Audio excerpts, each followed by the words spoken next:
Hello again, Lacrosse fans, and welcome to the kickoff show for this year's 2020 LaxRatz, LaxWrap. Chopper here. I think most of you know me. Most of you are probably wondering, where's the chief, my longtime sidekick?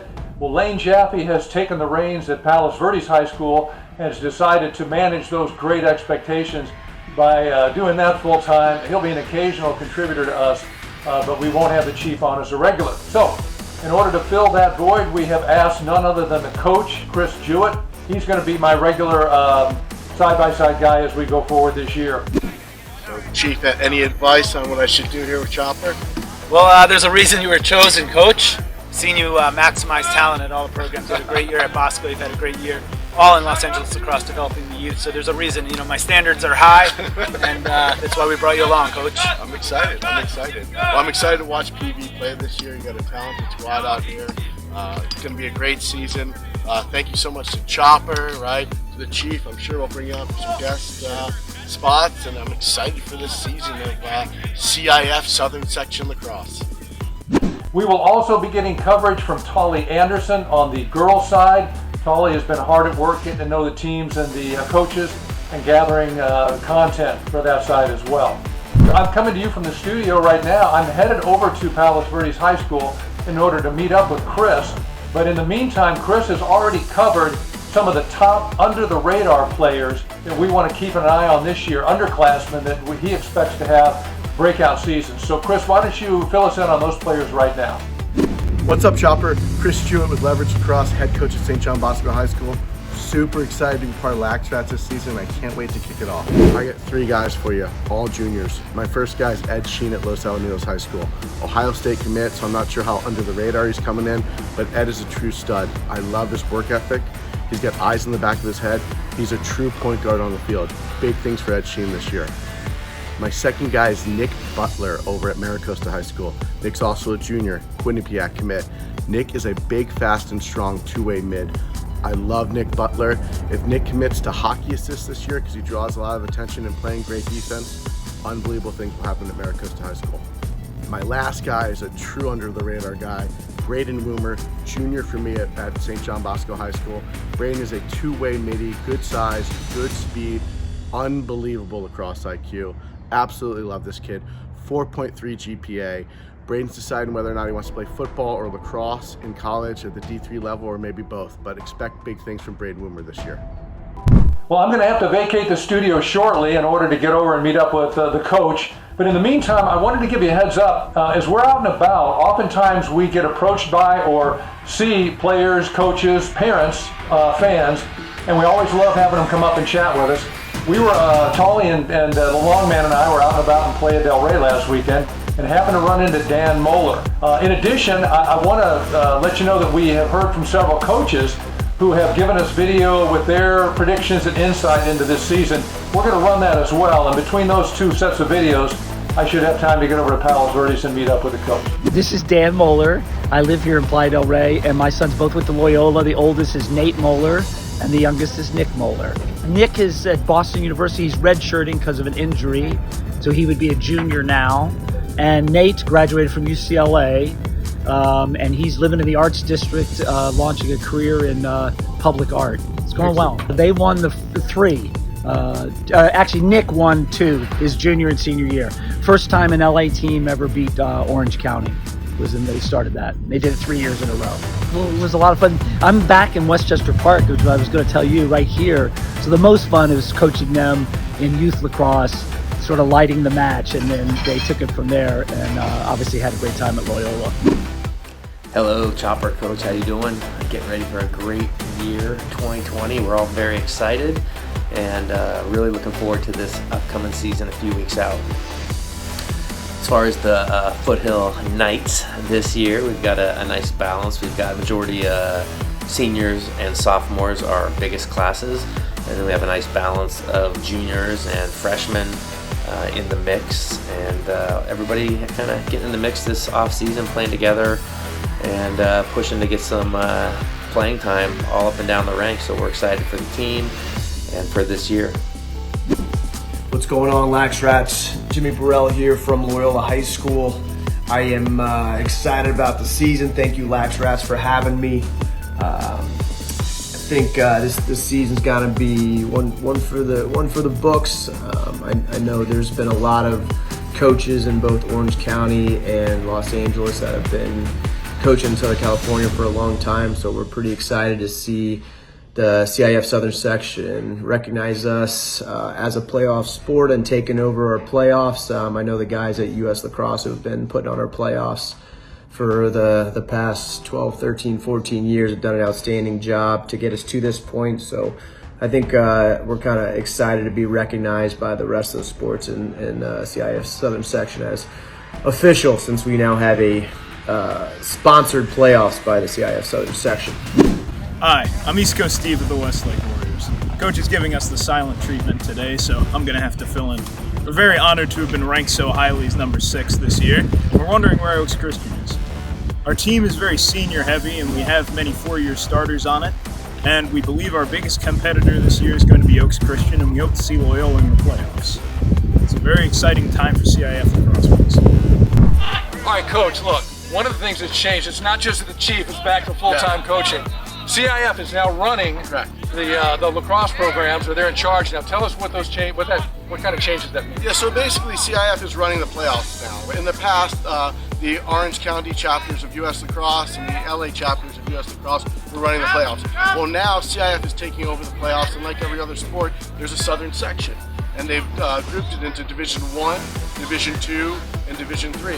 So instead of seeing an LA championship, maybe PV or Loyola, you might see a matchup in the semis of PV Foothill, which I think is going to be extremely exciting. And at that point, you can say the best team's going to win because nobody gets a break or avoids anybody going in, right? Yeah. Right. It'll be great. And then among the 3 divisions, are there playoffs for each of the 3 divisions? Correct, there's going to be playoffs for each division. So you'll have 3 champions. Correct, so we'll be talking a lot about some of these teams that have newer programs or whatever. So that gives us 3 times as much to talk about. You guys are all in trouble with that, right? Yeah.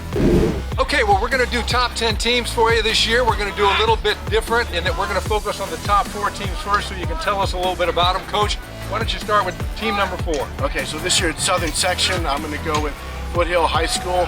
Foothill is just consistently good. Coach John Fox has created a little lacrosse utopia down there. And they don't rebuild every year, they reload. So number 3, we're gonna go with very own right here, Coach Jaffe's Palos Verdes Sea Kings. Exceptionally good program, very deep, lots of talent. Arguably the best player in Southern Section, Brad Sharp, is a Yale commit. So wait a minute. Did the chief lobby you not to put him number 1 because he always hates being number 1? Yeah, I'm not going to say So this is legit, right? Yeah, it's legit. It's legit. All right, tell us about number 2. Number 2 is Loyola, defending LA champs. New coach Jimmy Burrell is going to put a lot of enthusiasm into that program. They're super deep. They're loaded with talent. They have 3 levels of teams this year, and they have the returning LA Player of the Year, Owen Gaffney. He's a Harvard commit. And when they get in the playoffs, that's when they play the best. Even when they're not favored, they usually win. Yeah, right? they're a good squad. All right, okay. We're all waiting for number 1. Who we got? Well, I mean, you got to go with St. Margaret's, right? Glenn Miles left, unbelievable great coach. Brian Kelly's in there bringing a wealth of knowledge to that program. You know, until they're knocked off, you got to leave them at number 1. They've got a lot of talent, great program, and watch out for my boy Shane DeWinski on D there. All right, there's our top 4. All right, Coach, that's the top 4. I'm sure there'll be some movement there, but there's a lot of teams this year a lot of great that teams. are pretty darn good. Yes. So give me the rest. Give me number 10. Number 10, Yorba Linda. Coach Schreiber's got a great program there. Okay, now I don't think Yorba Linda's ever been in our top 10 before. I do not believe they have. So keep an eye on Yorba Linda. Yeah. Hopefully they can breathe the rarefied air. All right, number 9. Number 9 is Corona Del Mar. Just perennially a great program. GW Mix is a fantastic coach, and they're just always good. Every year they're in the top 10, usually in the top 5. Correct. Give me number 8. Harvard Westlake. Eric Crumb's a great coach as well. Great program, a lot of talent. Okay, all right. How about number 7? Agora. Sean Lindsay running another good program, got a good feeder system up there, and they're always a talented team. They got good unis too. They got the blue and white going. I like it. All right, give me number 6. Westlake. Our boy Swander's is going to get it done. They run a unique offense up and down the field, and they're an exciting team to watch. Last year, Westlake was as good as anybody. I felt like they weren't as deep as the other teams, and when they get to that 2nd and 3rd line, sometimes they suffer. They got the depth this year? I hope so. We'll see. All right. Give me number 5. That's Santa Margarita. Coach Ryan Brent's a great coach, new coach this year. Always a talented program. Excited to see what they can do. There's your top 10 teams. We'll be back with a highlight on some of the players in just a minute. All right, Chopper here, and as a special edition on the show, we've got the Chief here. Chief, you're no longer a full-time member of the show, but you're still friends with LaxRatz, right? Yeah, I helped create LaxRatz, and it's something special. It's bringing exposure to Southern California lacrosse, so I love being part of it. I just need to step away in a different role this year. Well, you got your hands full with these guys back here. In fact, this is the only time we've done a show next to practice where we weren't having to duck balls all the time. These guys don't miss. It's a very skilled program. Give credit to Jimmy Burrell plus Adam Doms and Coach Green, who have done a hell of a job, developing talent for sure. Great. Well, I think you guys are really good. Strider thinks you guys are really good, but when we were doing the top 10 earlier, the coach ranked you guys at number 3. I figured you plied him with a steak dinner or something. The rankings speak for themselves for right now, but we know they're just rankings, and we want to end the year at number 1. As I mentioned earlier, Tauli Anderson is going to be handling things on the girls' side. She's been hard at work gathering some preseason information. Tauli, why don't you tell us what you got? Thanks, Chopper, for handing it over to me. Now let's talk about girls lacrosse.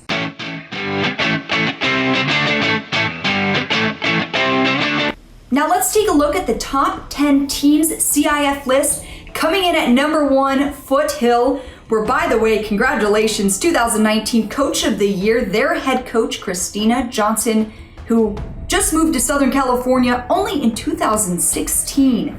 Then following Mater Dei, Westlake, where senior standout Shelby Tilton will be one to keep your eyes on as she is committed to USC. Congratulations, Shelby.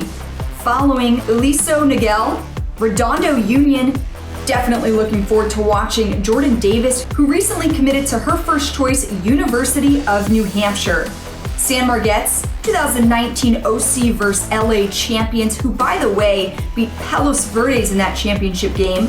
Newbury Park, where they have another standout, Aaron Duffy, who will be headed to UC Davis at the end of the school year. San Clemente. West Ranch coming in at number 9, and finishing off the list coming in at number 10, Santa Margarita. Now I'm sure there's a few teams that feel a bit deserving to make that top 10 list and will be playing with a chip on their shoulder throughout the season, and I look forward to covering them, and perhaps they might be on that top 10 list at some point this season. Let's check in with a couple of Palos Verdes players on location at the Sandstorm Tournament. Alright, what up, LaxRatz? It's Taylor Gordon here. We're in beautiful Indio, California. We're at the Sandstorm Tournament. I'm here with the reigning LA champs from Palos Verdes High School, Aubrey Thigson and Mackenzie Olsen. They're heading into their season. Aubrey, how are we feeling going into your senior season? I'm feeling excited. We have a good team this year, so I'm excited to see how it plays out. Big Mac, junior year, what are your goals? I'm pretty excited. My goal this year is to commit to a D1 program, follow in the footsteps of the Taylor Thornton. We got a new coaching staff. We got T Cube, Todd, Trenna, and Trisha. So we're gonna be pretty strong, going for a CIF title this year and Bay League champs. Reigning champs again. That's right. Well, you heard it. They're coming for the title again, and we're out of here. See you next time. Go Skis. Thank you, ladies, and good luck to all of you out there. I'm sure we'll be checking in as the season progresses. Back to you, Chopper. Okay, back in the studio. I just want to wrap things up. I want to say thanks to the coach, Chris Jewett. Thanks going forward to Tauli Anderson. Thanks to our producer, Lisa Allen, and thanks to our executive producer, the long man, Mark Haddad. We cannot wait to bring you all of the inside special interest stories that we have for you guys this year. So make sure you're watching, make sure you're following us, and let everybody know to be tuning in to LaxRatz, LaxWrap. So for all of our personnel, this is the Chopper saying thanks for watching, and we will see you next time.